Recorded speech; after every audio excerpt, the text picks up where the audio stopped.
Всем привет, salut tout le monde. Moi c'est Rémi et je te parle depuis Yakoutsk en Sibérie orientale. Et je viens de m'installer ici en fait il y a quelques semaines et du coup j'ai plein de choses à te raconter. Tu as vu d'ailleurs pas mal de petits shorts je suppose sur cette chaîne qui donc montrent un petit peu en partie la vie que je mène ici. Et donc aujourd'hui on va parler d'une chose qui est vraiment capitale ici. Et c'est le froid. Le climat de la Yakoutie est très très particulier et c'est justement de ça qu'on va parler. Alors je te conseille tout de suite de mettre une grosse parka et c'est parti. Allez.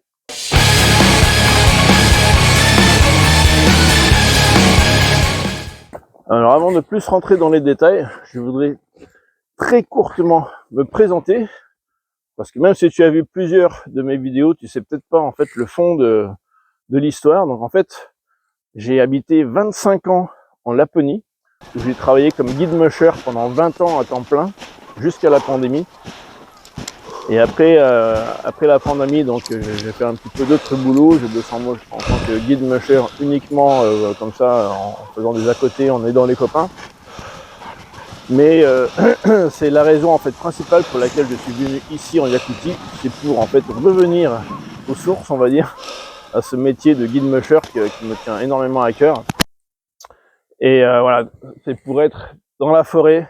Moi, j'ai toujours travaillé en extérieur de toute ma vie.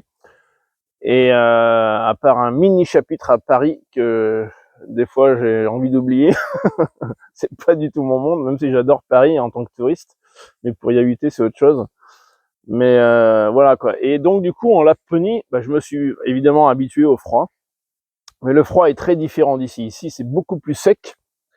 Et il y a une barrière en Laponie de froid qui est aux alentours de moins 25. En dessous de moins 25, tu commences à sentir que vraiment ça pique. Et ici, cette barrière, tu vas pas me croire, mais elle est à moins 40. C'est incroyable. Là, tu vois, il fait moins 39 au thermomètre. Alors après, les thermomètres ici, ils sont super bizarres, quoi. Je sais pas s'ils sont super fiables. Mais voilà, au thermomètre, il fait moins 39 là. Et là, tu vois, j'ai dégagé la neige sur l'espèce de yourte qui est derrière moi, qui s'appelle Yaranga. C'est Verne Yaranga. Et là, j'ai bossé pendant style 20 minutes à enlever la neige ici, sur l'autre tente là-bas, etc. Et j'étais en pull, quoi. Donc, je me réchauffe très très vite. Mais là, tu vois, quand je suis statique, tout de suite, je remets la veste parce que il fait quand même moins 40, quoi. Donc, voilà. On joue pas avec le froid.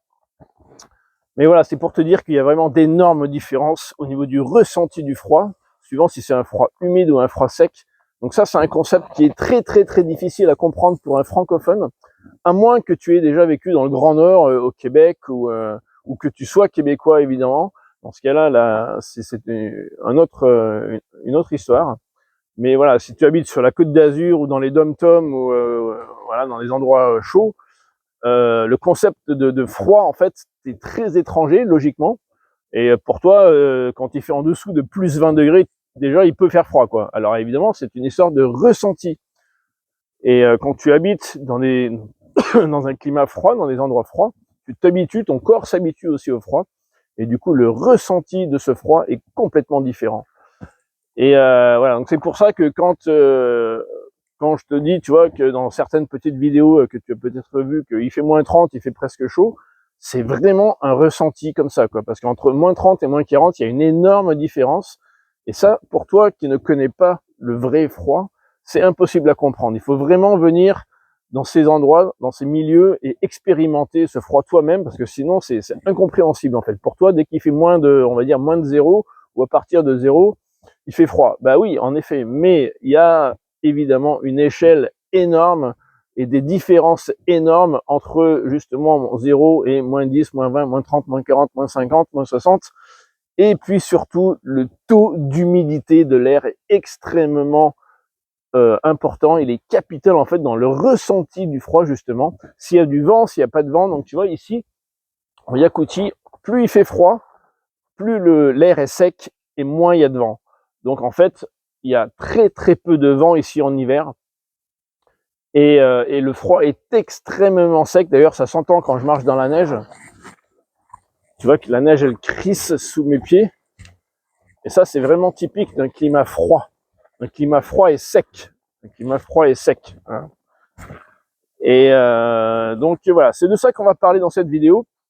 J'espère que tu vas apprendre plein de choses et que tu vas pas commencer à claquer des dents pour rien. Donc voilà, c'est parti, on y va.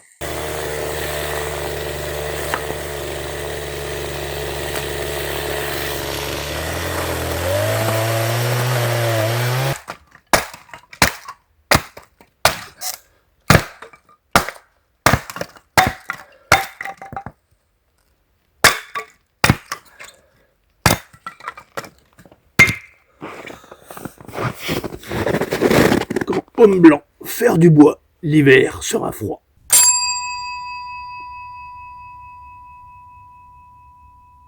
Et donc Oymyakon est considérée comme la capitale du froid. Mais il y a une deuxième capitale du froid qui est beaucoup moins connue, qui s'appelle Verkhoyansk, qui est située à 1300 km au nord, plein nord de Yakoutsk, au pied du massif du même nom, et où il y a eu une température, par contre celle-là, avérée, de moins 67,8 degrés Celsius. C'est un froid de malade, en gros. Mais bon, ce sont des extrêmes. Mais malgré ces températures, extrêmes, il n'y a pas photo, quoi. C'est le froid ici est bien réel et il faut vivre avec.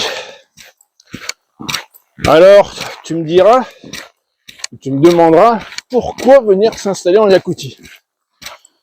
Eh ben, en fait, la plupart des habitants, ils se posent même pas la question parce qu'ils sont nés ici, parce que leurs parents sont nés ici, leurs grands-parents sont nés ici, et ainsi pendant plein de générations en arrière. Ce sont les autochtones. Ces autochtones, ils sont Yakoutes, mais ils sont aussi Even, Evenk, Dolgan.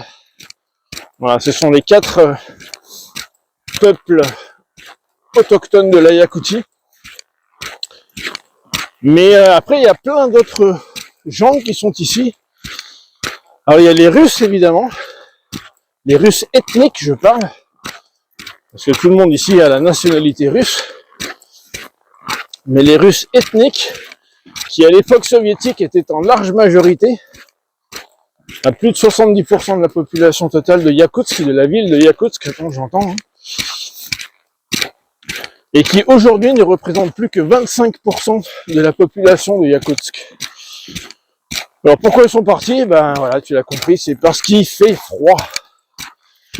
Et parce qu'ils ont trouvé d'autres opportunités ailleurs. Alors que les Yakoutes, eux, eh ben, ils ont quitté leur village pour venir s'installer dans la grande ville, à Yakoutsk.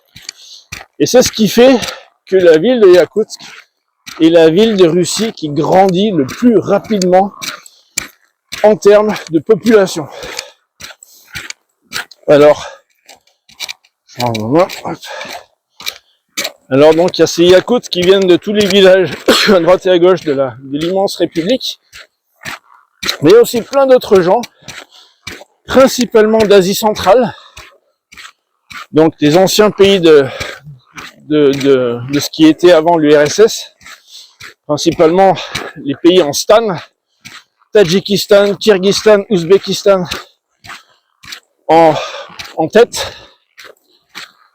Et puis après, il y a encore d'autres nationalités représentées. Il y a beaucoup de Chinois, par exemple. Il y a des Coréens, etc. Et puis, il y a même un Français. Si, je te jure. Je sais pas d'où il sort celui-là, mais il y a même un Français. Alors, par contre, ouais, des Européens, j'avoue que j'ai pas de chiffres. Et j'en ai pour l'instant rencontré aucun. Et je t'avoue que c'est très sincèrement que c'est pas non plus le contact que je recherche le plus. Moi, je suis plus intéressé à rencontrer des vrais locaux, des vrais autochtones. Alors, je fais un nouvel essai parce que j'ai eu un petit peu des déboires avec le micro la dernière fois. En fait, il n'a pas tenu longtemps du tout. Alors, outre les Européens que je n'ai toujours pas vus nulle part, il y a aussi plusieurs Africains. Alors, ça paraît assez bizarre qu'il puisse y avoir des Africains ici dans la ville la plus froide du monde, mais c'est un fait. J'en ai rencontré 4 pour l'instant, 2 Soudanais, une Nigériane et un Égyptien, qui sont tous les 4 venus en tant qu'étudiants et qui sont ici donc pour leurs études, donc qui ont postulé en Russie à plusieurs universités, parce que les universités russes sont assez reconnues par leur qualité d'enseignement un peu partout dans le monde, principalement dans le monde normal, je dirais. Et du coup, pour ces 4 jeunes gens dont j'ai fait la connaissance, et puis pour plein d'autres évidemment, et ben c'est l'université de Yakoutsk qui leur a répondu positivement parmi toutes les universités auxquelles où ils avaient postulé. Et du coup, c'est pour ça qu'ils sont arrivés à Yakoutsk, quoi. Donc je sais que le Soudanais avec qui j'ai parlé le plus, donc c'était un mec et une fille, donc c'est avec le gars que j'ai parlé le plus. Il me disait que, alors il est arrivé il y a pas très longtemps, je les ai rencontrés tous les deux, le mec et la nana, au service d'immigration. Enfin, en fait, les 4. Non, pas l'Égyptien. L'Égyptien, je l'avais rencontré à la clinique quand j'ai fait les tests. Enfin, peu importe. En tout cas, il me disait, ce Soudanais, que ouais, le froid, c'était quand même assez particulier, parce que forcément, quand tu viens du Soudan et que tu arrives à Yakoutsk, ben, ça fait on va dire, une petite différence. Alors moi, j'ai en tout cas cet avantage d'avoir 25 ans d'expérience en Laponie, c'est quand même pas rien. Mais quand tu débarques d'Afrique et que tu arrives directement à Yakoutsk, ça doit faire un peu bizarre. Donc du coup, il me disait que bon, alors il est content d'être ici, mais c'est vrai que le climat c'est tellement particulier qu'il compte pas y finir ses jours, quoi.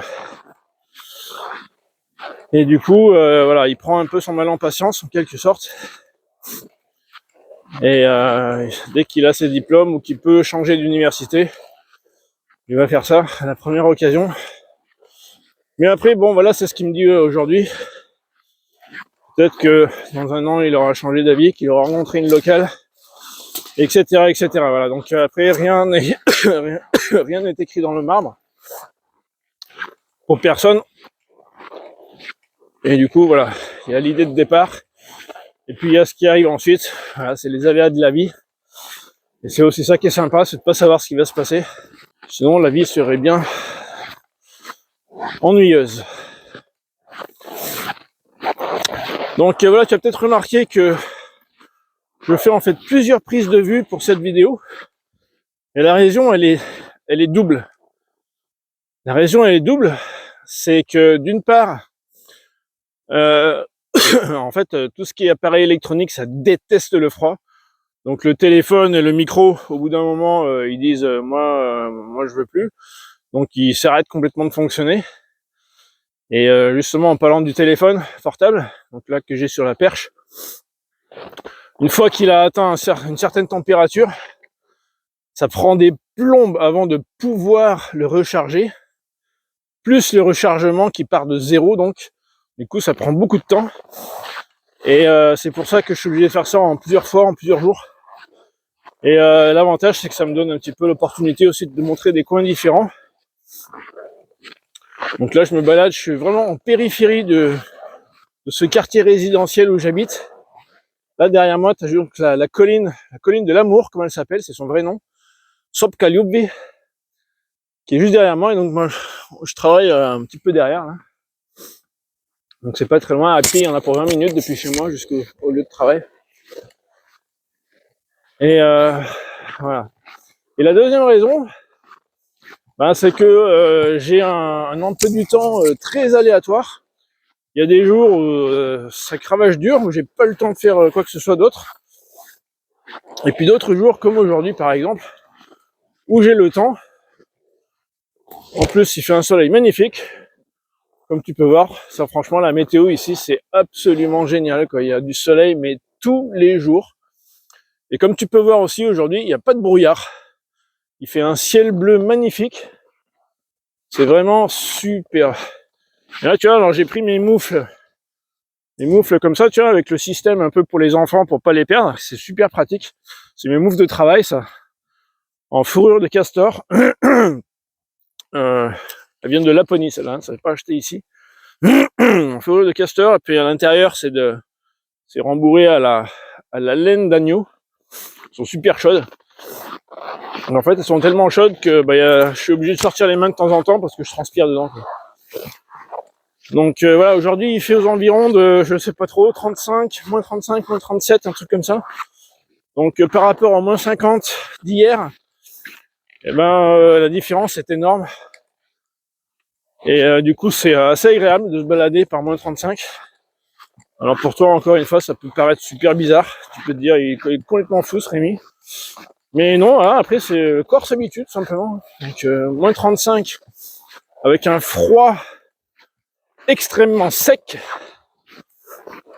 avec un climat dans un climat extrêmement sec, mais en fait il y a un ressenti, franchement, bon, il faut s'habiller évidemment, tu vois, je suis pas tout nu, quoi, mais bon, franchement il n'y a aucun problème, quoi.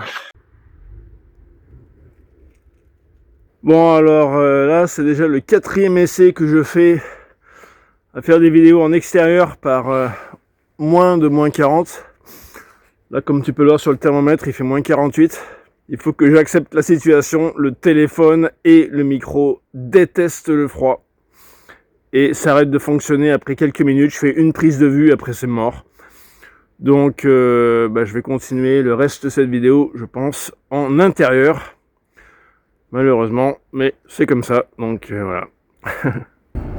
Alors comme j'ai vraiment des problèmes là avec le froid, enfin avec le téléphone dans le froid, là il me reste 2 solutions en fait. C'est en voiture comme maintenant.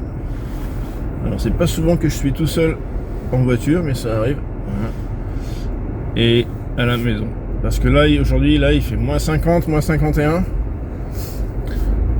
Et là ça rigole pas, quoi. Le portable il tient vraiment pas la route. Le micro cravate encore moins. Et du coup, pour avoir image et son sur plus de 5 minutes, c'est très compliqué.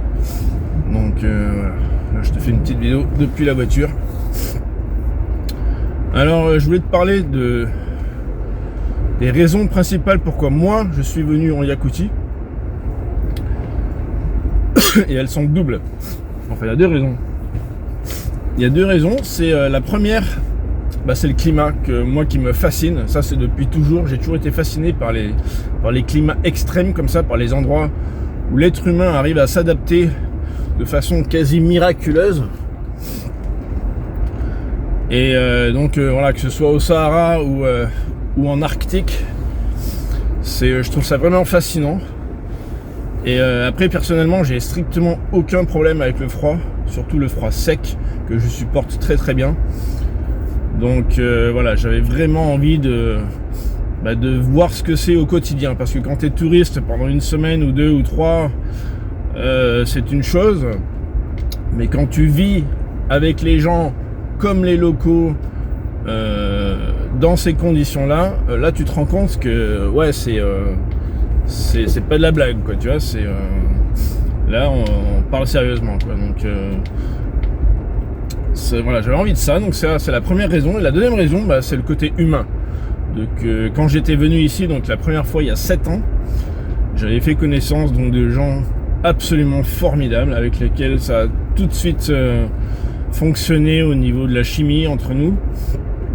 Il y a vraiment eu un déclic qui s'est fait, mais de façon très très spontanée, mais aussi très très vraie et très agréable, évidemment. Et du coup, on a gardé le contact pendant toutes ces années.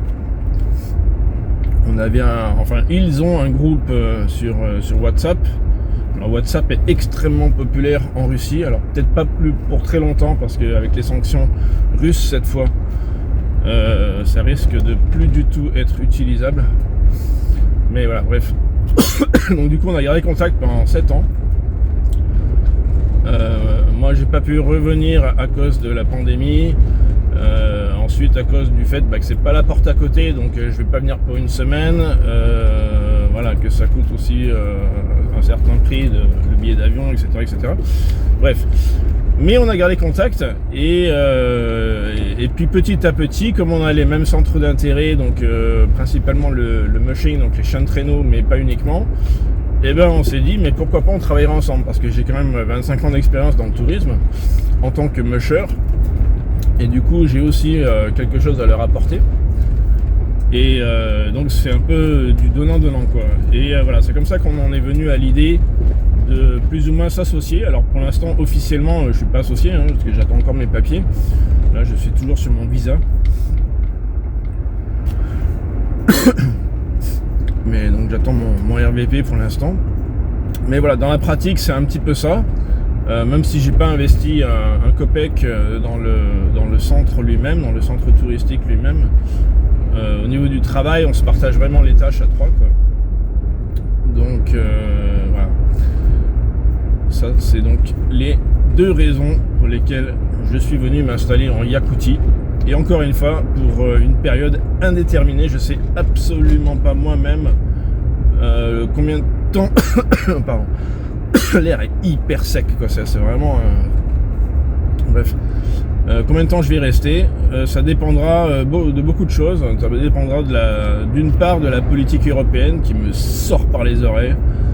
Là, franchement, ça devient de pire en pire. Ça devient vraiment insupportable. Et puis deuxièmement, je dirais même principalement, en fait, ça dépendra de comment je m'en sors ici de façon économique, sur le plan économique. Donc voilà. Écoute, on verra ça. Pour l'instant, je la prends cool et chaque chose en son temps. Voilà.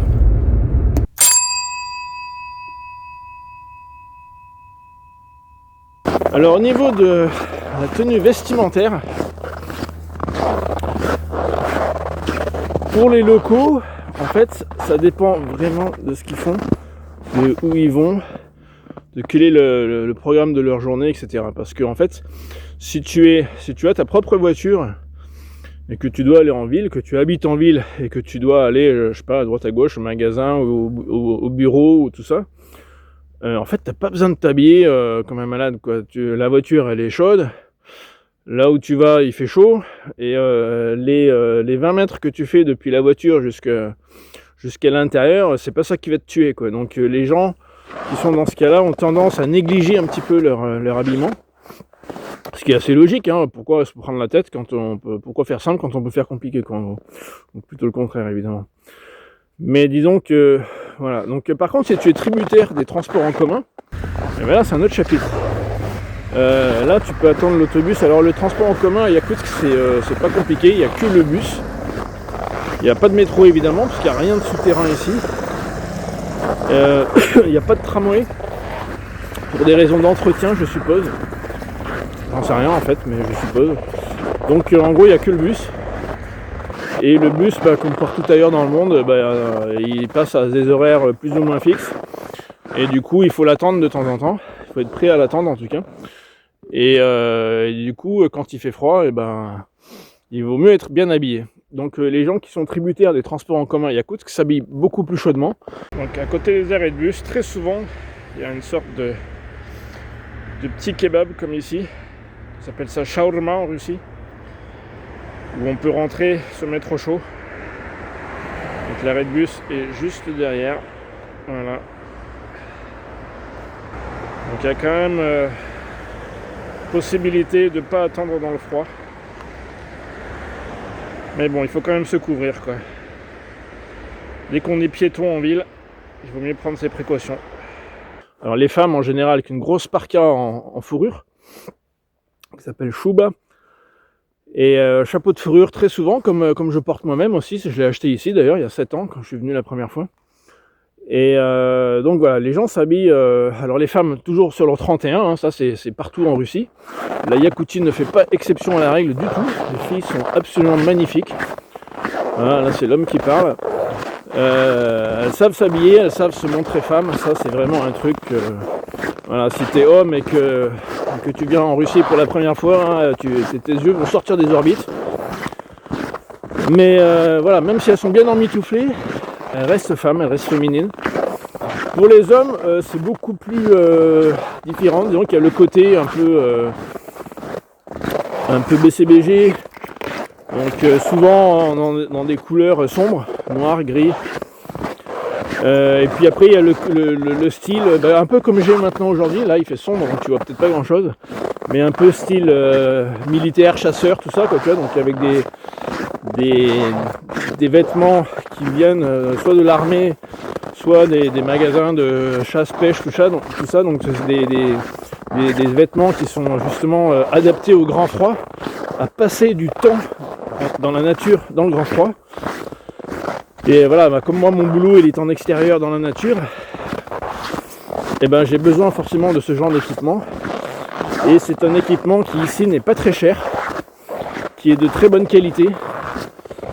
Et du coup, la plupart des hommes s'habillent comme ça. Donc ça fait un côté un petit peu, comme les anglo-saxons appellent ça les rednecks. Donc voilà, un côté un peu bourru peut-être, mais qui n'est pas du tout méchant, hein, qui est juste, on s'habitue on s'accommode du climat, on s'habille en conséquence, et voilà, c'est pas plus sorcier que ça. Il n'y a pas du tout il n'y a aucune agressivité derrière ou des trucs du genre. Donc, voilà. Et ensuite il y a un truc qui moi m'étonne beaucoup, mais qui a son explication, c'est que les locaux ne connaissent pas la laine de mouton. Les locaux ne connaissent pas la laine de mouton, alors que moi qui viens de Scandinavie, ça fait 25 ans que je porte de la laine de mouton, quoi. Parce que c'est la protection ultime contre le froid. Que le froid soit humide ou sec, c'est vraiment le nec plus ultra, c'est vraiment la solution la plus efficace. Et la laine, même quand elle est humide, mouillée même, elle te protège quand même du froid. C'est un matériau naturel absolument incroyable. Mais qui a un gros inconvénient, c'est que c'est super cher. Autant en Europe qu'ici. Alors ici, c'est très difficile d'en trouver. Et là, la seule laine qui est relativement courante ici, c'est la laine de chameau qui vient de Mongolie. Et le produit par excellence, justement, qui vient de Mongolie, qu'on trouve très facilement ici, c'est les chaussettes. Les chaussettes mongoles en laine de chameau. Ouais, ça peut faire sourire. Mais voilà, la Mongolie n'est pas si loin que ça, géographiquement parlant. Et puis, il s'avère que c'est un excellent produit. J'en ai aussi moi-même au pied. Et donc voilà, laine de chameau ou laine de brebis, c'est kiff bourrico, on va dire. Et le principal, c'est de se protéger. Donc le plus important à protéger dans un climat froid, dans un temps froid, c'est les extrémités, c'est-à-dire les mains, les pieds et la tête. Donc le plus important, c'est une bonne chapka, de préférence en fourrure. Alors tous les activistes, sauvez les marmottes, allez vous faire voir. Là on parle de moins 40, moins 50, hein, donc voilà. Ensuite les gants. Alors là j'ai des gants avec des doigts, non pas des moufles, des gants en laine que j'ai acheté ici pour l'équivalent de 5 €, qui sont remarquables. Je suis assez impressionné. Je pense que ça vient de Chine, j'en sais rien. Et sinon au pied, alors là je peux te le montrer, je sais pas si ça va se voir. Hop là, non ça se voit pas. Il y a une lumière trop pourrie, c'est trop sombre déjà. On est un peu entre chien et loup là. Il est presque 4 h de l'après-midi, hein, juste pour te donner une idée de pourquoi il fait pourquoi il y a aussi peu de lumière. Il fait à peu près 16 h. Et donc les chaussures que j'ai au pied, en fait, c'est une marque finlandaise et qui en fait a fait ses preuves, que j'utilise moi depuis je dirais presque 15 ans, à peu près 15 ans. Alors évidemment pas la même paire de chaussures, hein, mais ce n'est que ma deuxième. Donc c'est pour dire que c'est quand même de la très très bonne qualité. Et que voilà, je les avais aussi, je les avais au boulot quand je bossais comme guide musher en Laponie. Et puis je les avais aussi quand je suis venu la première fois en Yakoutie. Donc quand j'étais à Oymyakon, etc., j'avais aussi ces bottes.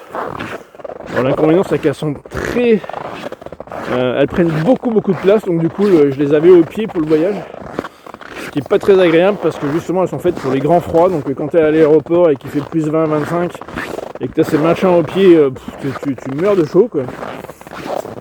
Mais voilà, là cette fois-ci j'ai eu l'intelligence de les mettre en soute et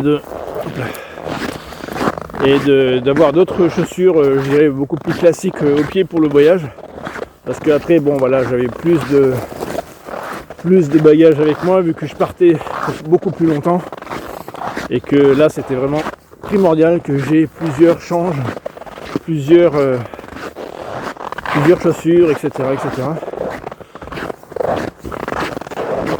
Donc voilà la raison du pourquoi du comment.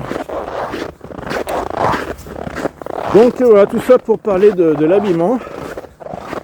Donc voilà, que tu veux venir, que ce soit en Laponie ou dans le Grand Nord, quel qu'il soit, sur n'importe quel continent nord-américain ou continent eurasiatique, le plus important c'est de bien s'habiller, en fonction du climat local.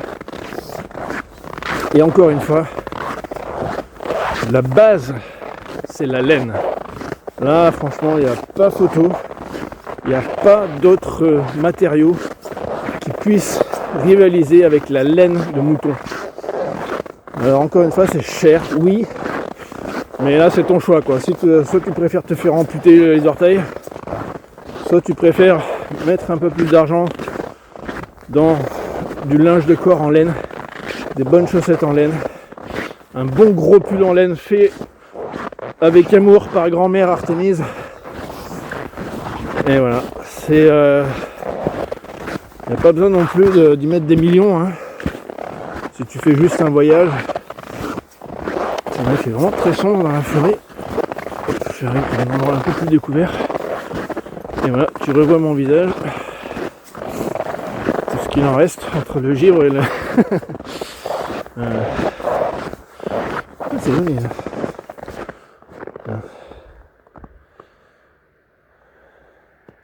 Une espèce de petit ballon là.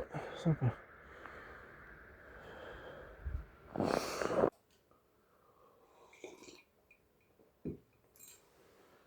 Alors,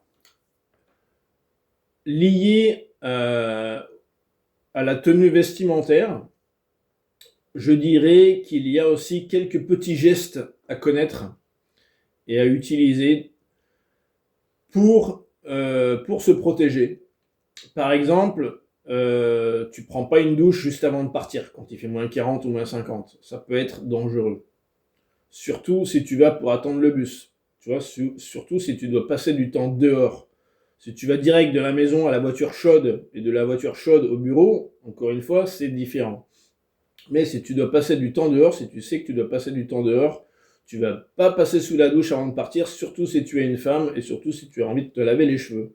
Parce que ça peut être vraiment dangereux. Voilà, là on parle d'engelure, voilà, ça peut aller très très vite dans ce froid extrême. Pareil encore pour les femmes principalement au niveau du maquillage, il y a certaines poudres et certaines qu'on appelle ça graisses, enfin après bon j'ai pas les termes exacts, tu m'excuseras, à éviter complètement, tout ce qui est à base d'eau à éviter complètement, parce que là tu te ruines la gueule quoi. En gros c'est vraiment dangereux. Donc là évidemment les femmes locales sont au courant et du coup utilisent des produits qui sont adaptés au grand froid, parce que voilà, les minettes quoi qu'il arrive elles sont toujours sur leur 31, mais voilà, elles savent que on joue pas avec le feu ou avec le froid en l'occurrence. Et du coup voilà, donc ça c'est des petites choses à savoir quand tu viens ici en touriste, bah tu peux tomber de très haut et ça peut faire très mal quoi. Donc voilà. Et puis voilà, après il y a des petits gestes comme ça de tous les jours quoi. Tu touches pas le métal avec les mains nues, mais jamais. Tu le fais une fois, après t'as compris que plus jamais quoi. Voilà.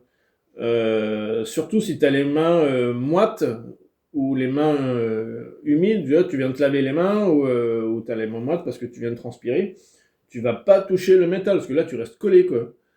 Donc voilà, ça c'est des trucs tout cons mais qui sont hyper importants. qui sont hyper importants pour ta propre sécurité, pour ton propre confort. Et ça, ce sont des choses que tu dois apprendre quand tu n'es pas habitué à ce genre de conditions. Donc ça, c'est plein de petits réflexes à établir et que moi-même j'ai dû apprendre évidemment, hein, parce que voilà, je suis français, j'ai grandi en France. Et quand je suis arrivé en Scandinavie, ben, j'ai dû apprendre plein de choses de ce genre et qui m'ont énormément aidé en arrivant ici parce que j'avais déjà ces réflexes. Tu vois, ça fait 25 ans que je vis dans ces milieux préarctiques et arctiques, et du coup, j'ai déjà cette connaissance de ce qu'est le froid, de la dangerosité éventuelle du froid si tu fais pas gaffe, etc. Et ça, c'est vraiment très important à prendre en compte. Et là, il faut vraiment respecter la nature à ce niveau-là, parce que la nature a toujours raison. Donc voilà, c'est à toi à t'adapter si tu veux passer du bon temps, si tu veux profiter, et si tu veux pas que ton séjour se transforme en cauchemar, en galère, et ben voilà, il y a quelques petits gestes à prendre. Mais ça, je pense que je vais faire une vidéo, parce que j'ai eu plusieurs demandes là dans les commentaires de mes vidéos courtes, des petits shorts, justement au niveau de comment ça marche, comment peut-on venir, comment s'habiller, qu'est-ce qu'il y a à faire sur place, etc. Donc, je ferai dans les semaines à venir, je vais faire une vidéo sur la Yakoutie en tant que touriste, comment venir ici, et quoi faire ici, et pourquoi venir ici, etc. etc. Donc, voilà.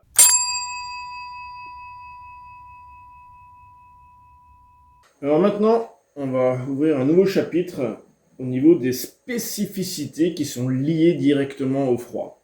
Il y en a plusieurs. Alors, on pourrait commencer par la construction, tout ce qui est immobilier. Donc là, tu as deux cas de figure différents. Tu as les maisons individuelles, comme là où j'habite, et tu as donc les immeubles en ville. Alors les immeubles en ville, ils sont construits sur pilotis.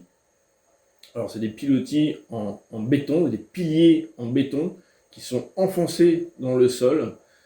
Et tout ça, c'est lié en fait au pergélisol, au permafrost. Le problème est en fait qu'il est impossible de construire directement sur le sol. Alors déjà pour des raisons basiques d'isolation, mais aussi cette histoire de pergélisol est très compliquée à gérer parce que le sol est donc à partir de environ 1 mètre, 1 mètre 50, maximum 2 mètres de profondeur.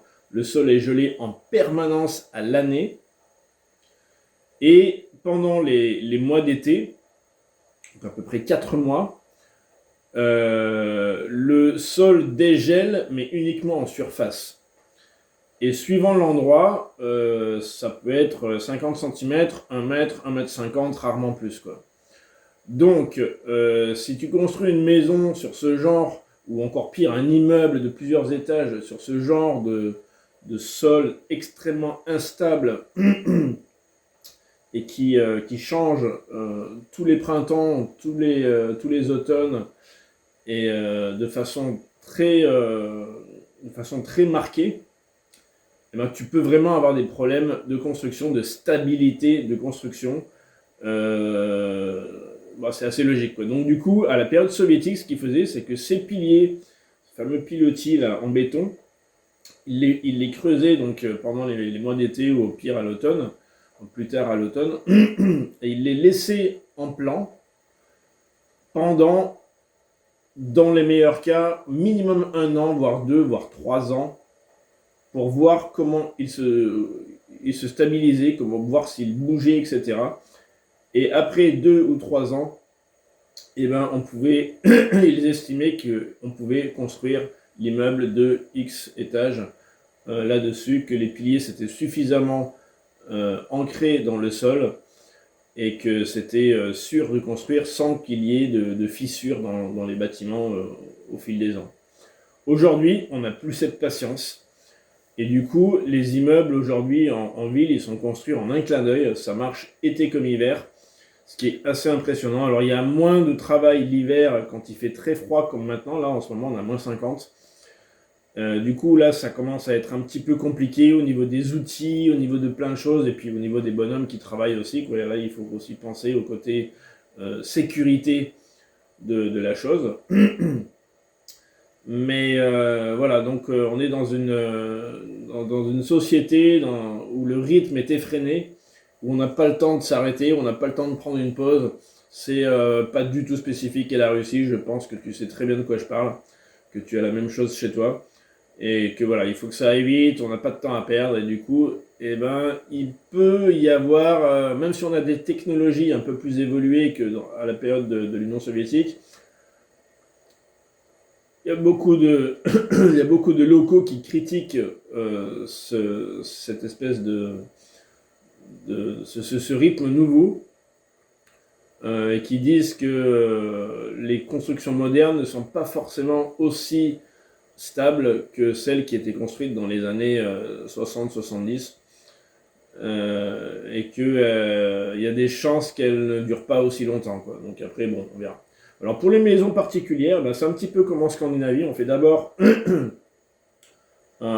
sur la superficie future de la maison, on met des sortes de blocs de béton qui font donc. Il n'y a pas de fondation, hein, c'est impossible de faire des fondations à cause de ce pergélisseau, donc il n'y a pas de cave non plus, c'est impossible. Donc on pose, si tu veux, une sorte de cadre sur lequel va reposer la maison par la suite, donc en béton. Et donc la maison est construite là-dessus, à environ entre 30 et 50 cm du sol, rarement plus. Et du coup, ce qui est assez intéressant, c'est que toutes les canalisations sont aériennes. Alors la plupart sont à l'intérieur de la maison, c'est-à-dire derrière la douche par exemple, parce qu'il n'y a rien qui est enterré, il n'y a rien qui est sous la maison, pour des raisons logiques d'isolation, et puis pour des raisons aussi logiques de coût, parce que s'il y a un truc qui pète dans le froid, et que l'endroit où ça va péter c'est sous la maison, et ben Tintin pour réparer ça, quoi. Parce que quand il fait moins 40, moins 50 et que tu as une fuite quelque part, ou que tu as un problème de tuyauterie quelque part, il faut être rapide, il faut être très rapide, au risque de voir tout le système de tuyauterie exploser en très peu de temps, quoi. Là, c'est vraiment, ça ne pardonne pas. Et du coup, voilà, la solution elle est très simple, c'est de faire passer les tuyaux sur le sol même de la maison, à l'intérieur de la maison, donc caché évidemment, hein, donc derrière les meubles ou derrière la douche, etc. Et ensuite, en extérieur, parce que quand tu as une maison individuelle, eh ben, tu as forcément une fosse septique individuelle aussi. C'est pareil, je ne sais pas comment c'est chez toi, là où tu habites, mais moi je connais ça en Laponie, c'est exactement la même chose. Et du coup, donc, bon, la fosse septique est évidemment vidée régulièrement par les gros camions citernes avec la pompe, là. Et du coup, le tuyau qui va depuis la douche, la cuisine, etc., vers la fosse septique, les toilettes et tout ça, est aussi à l'extérieur aérien. Alors évidemment, toute la partie extérieure depuis la maison, depuis le mur de la maison jusqu'à la fosse septique elle-même, alors il y a un câble pour chauffer en fait le dessous du tuyau, parce que l'eau et tout ce que ça coule en bas, hein, forcément. Donc c'est la partie inférieure du tuyau qui est la plus sensible, qui doit être protégée le plus. Donc c'est là que le câble de réchauffement passe, est accroché au fond, enfin sur le bas du tuyau. Et ensuite, il y a toute une couche d'isolation avec de la laine de verre, avec voilà, tout ce que tu as sous la main en gros. Et pour faire le tuyau, au départ, il fait 110 mm, et à l'arrivée, il fait ça quoi, en largeur avec toute l'isolation autour, quoi. Donc ça, c'est absolument primordial, mais ça marche très bien, quoi. Alors, après, nous, récemment, on a eu un petit problème parce que les chiens ont bouffé, justement, sont arrivés, alors c'était protégé, mais bon, tu vois, quand les chiens, ils s'ennuient, ils trouvent ils trouvent toujours un moyen. Et du coup, ils ont bouffé le câble chauffant du tuyau. Et là, ouais, bref, je te raconte pas le détail. Là, tu vois, mon petit péché mignon ici, c'est de mettre du sgouchonka dans le thé. Le sgouchonka, c'est du lait concentré sucré. C'est très très très courant en Russie et dans toute l'ex-Union soviétique. Et j'adore ça. Bref, pour revenir à nos moutons, Donc ces problèmes de tuyauterie. Et la seule tuyauterie qui peut être enterrée est la tuyauterie de gaz. Alors comme je t'ai dit tout à l'heure, le gaz est l'énergie la moins chère ici. Du coup, toutes les maisons sont chauffées au gaz, ce qui donne l'avantage de ne pas avoir à s'occuper du bois ou du combustible, quel qu'il soit, pour chauffer la maison. Ça se fait automatiquement. Voilà, il y a un branchement et puis ça marche 24 heures sur 24, autant de temps qu'il y a besoin, suivant la durée de la période de froid.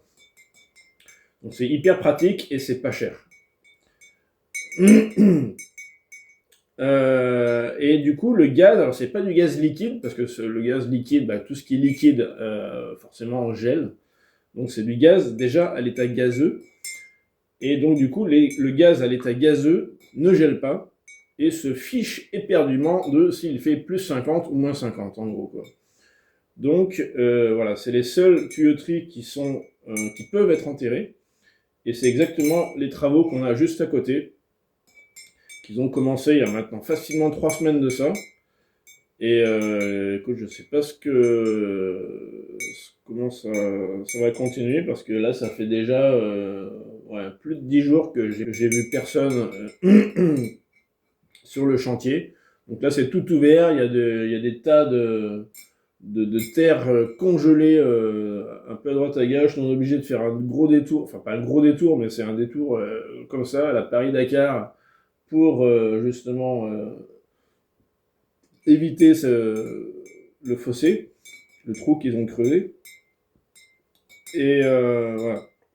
Alors du coup, pour rester dans ce chapitre, on va dire, de la tuyauterie, ça donne un aspect assez particulier aux villes aussi. Tu l'as peut-être vu sur mes vidéos, il y a des tuyauteries de partout, dans tous les sens. Ça fait un peu toile d'araignée, ça fait un peu bordélique. Mais voilà, après c'est comme ça dans toutes les villes arctiques, que ce soit en Russie ou ailleurs dans le monde. C'est pareil au Spielberg, c'est pareil dans tout l'Arctique. Le côté esthétique passe vraiment au second plan. Là on est très pragmatique, voilà, ça marche comme ça, donc du coup on fait comme ça. Et on va pas chercher midi à 14h, on sait que c'est efficace, etc. Très bien. Alors, pour rester encore un tout petit peu dans cette histoire de tuyauterie, excuse-moi de te prendre la tête avec ça, on va parler des toilettes. Parce que alors, bon, tant que tu es en ville ou dans une maison moderne comme celle-ci, il n'y a pas vraiment de problème.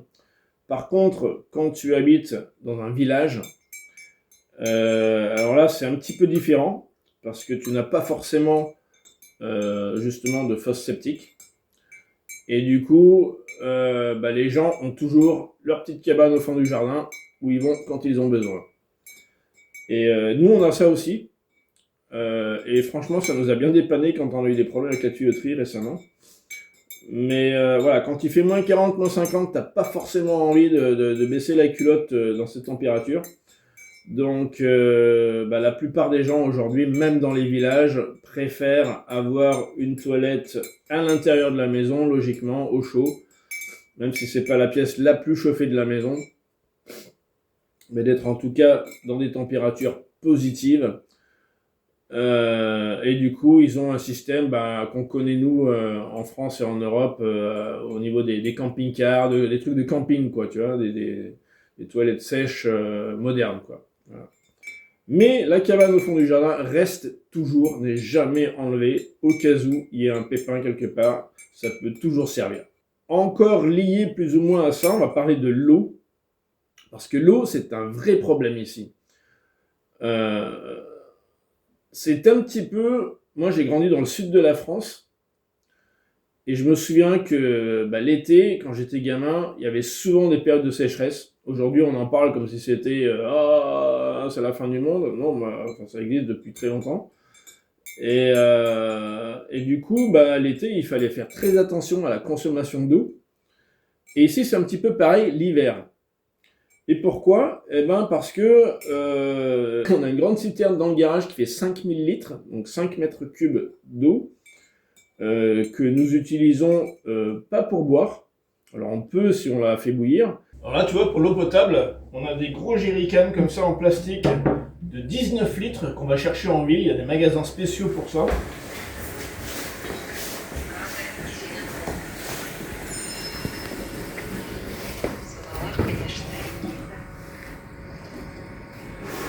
Et après, il y a un système de pompe. Comme ça, on ferme. Hop là. Et puis après, on pompe.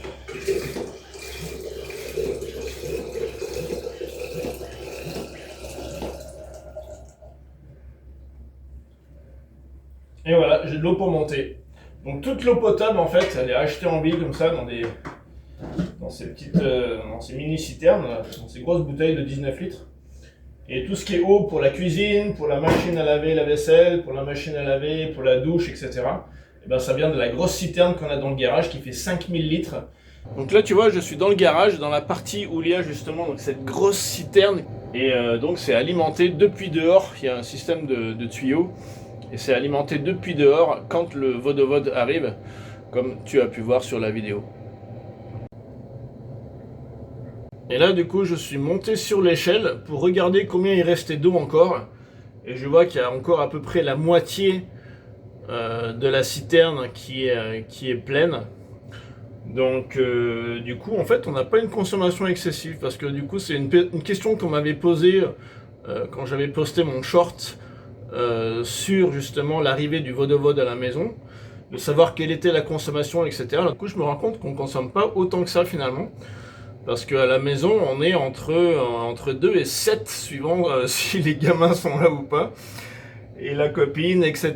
Donc forcément, ça fait aussi une grosse différence de consommation quand il y a une femme à la maison, quand il y a les gamins à la maison, etc. Entre le linge et tout ça, les douches et tout ça. Dans les villages, c'est encore différent, évidemment, parce que c'est peut-être un peu compliqué d'avoir justement un vodovode suivant l'éloignement du village de la ville ou voilà, de la civilisation entre guillemets, on va dire. Et du coup, la plupart des gens, alors déjà la plupart des villages, voire tous les villages sont construits au bord d'une rivière pour avoir de l'eau. Et du coup, les gens, qu'est-ce qu'ils font? Eh ben, dès que la glace est suffisamment épaisse pour pouvoir marcher dessus, eh ben, ils creusent à la tronçonneuse, ils font des cubes de glace dans la rivière. Et ces cubes de glace sont ramenés donc à la maison, chez eux, en motoneige ou en brouette, suivant l'éloignement qu'il y a, et sont entreposés dans le jardin, donc quelque part dehors évidemment, et rentrés un à un dans la maison pour être fondus et utilisés en eau potable et en eau pour faire le linge, etc. etc. Donc ça paraît très rustique, et ça l'est aussi, mais d'un autre côté, c'est aussi très malin, parce que du coup, tu as ta réserve d'eau juste à côté de la porte de la maison, dans le jardin, et tu rentres ce dont tu as besoin, quand tu as besoin. Donc bon, ça demande un petit peu plus de travail, évidemment, mais après, ça marche très bien.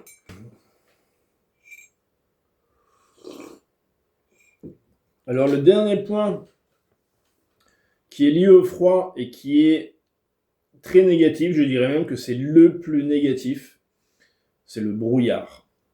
Ça, c'est vraiment une spécificité de Yakoutsk. Quand tu vois autour de moi, il y a un petit peu de brouillard.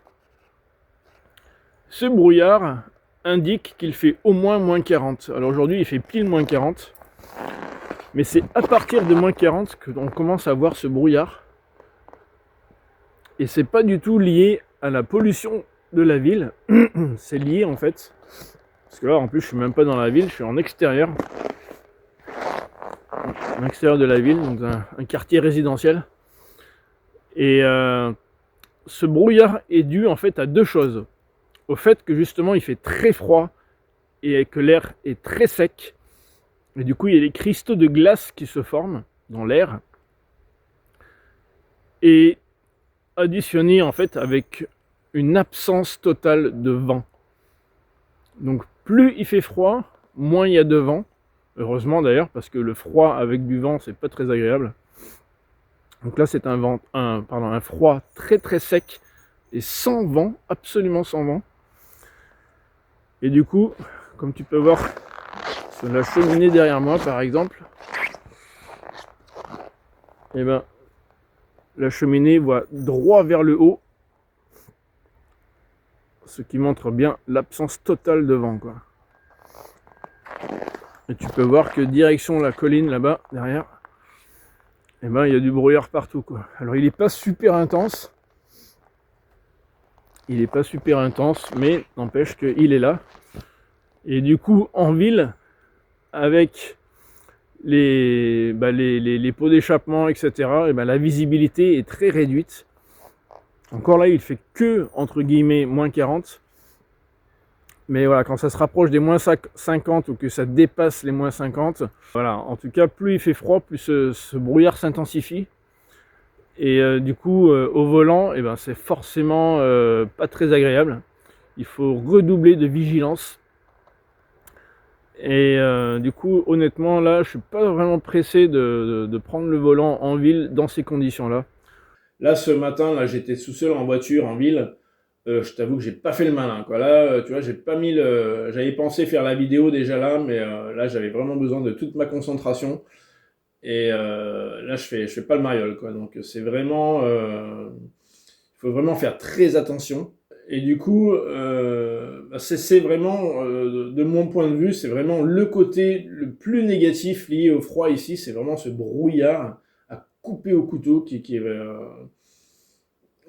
vraiment pénible, quoi, au volant. Alors après, quand t'es piéton, bon, tu t'en fous un peu. Alors c'est difficile des fois de se repérer parce que tout disparaît. Les immeubles, etc. Suivant l'épaisseur du brouillard, évidemment. Hein. C'est assez particulier. Après, ça fait partie du cadre. Il faut apprendre à vivre avec. Donc voilà, j'espère que tu as appris plein de choses sur le froid Yakout, tu vois, quand je parle. Là, il fait moins 50 toujours. Donc là, je te parle depuis la maison, je suis dans le jardin là. Et c'est pour ça que j'ai pas encore de givre sur la moustache. Voilà, parce que je viens de sortir de la maison. Et donc en tout cas, j'espère que tu as appris plein de choses. J'espère surtout que tu vas mettre un pouce en l'air pour cette vidéo-là, pour m'encourager à continuer à faire des vidéos de ce genre. J'espère que ça t'intéresse de voir justement dans quel milieu fou je vis. Et n'oublie pas aussi qu'il y a donc ces vidéos au format long, mais il y a aussi les shorts, comme ils appellent ça sur YouTube. Donc les vidéos très courtes en format vertical, que je sors pour l'instant tous les jours. Parce que j'ai pas mal de choses à te montrer que je trouve sympa. Et que c'est un format très facile à faire, rapide. Et voilà, donc du coup, les vidéos longues de ce type-là, j'en sors en ce moment une toutes les 2 semaines. Qui sort donc le vendredi, chaque second vendredi. Donc voilà, au niveau du rythme, j'essaye de tenir ça. Après, ça va dépendre beaucoup de mon boulot, quoi.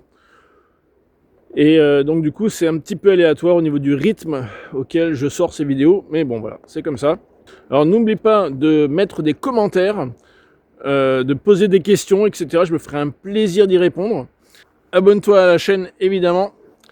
Et afin d'être informé de toutes les nouvelles vidéos qui vont sortir. Du coup, tu mets la petite cloche là pour être tenu au courant de toutes les nouvelles sorties de vidéos. Alors, je voulais m'excuser aussi au niveau de la différence, des différences de qualité d'image et de son. Parce que comme tu l'as compris, j'ai un petit peu des problèmes avec avec l'équipement technologique dans le froid. Que je fais donc toutes ces vidéos avec mon téléphone portable. Et que dans certaines conditions, c'est vraiment pas optimal. Donc du coup, voilà, j'essaye de m'adapter à ces aléas liés au grand froid Yakout. Et j'espère que le contenu en fait des vidéos l'emportera sur les petits problèmes technologiques auxquels je dois faire face. Parce que le but de cette chaîne est principalement de t'informer sur la Russie et dans le cas présent sur la Yakoutie principalement, où j'habite du coup depuis maintenant bientôt 2 mois. Le temps passe vite. Donc voilà, écoute. Prends soin de toi et à très bientôt. Paka paka.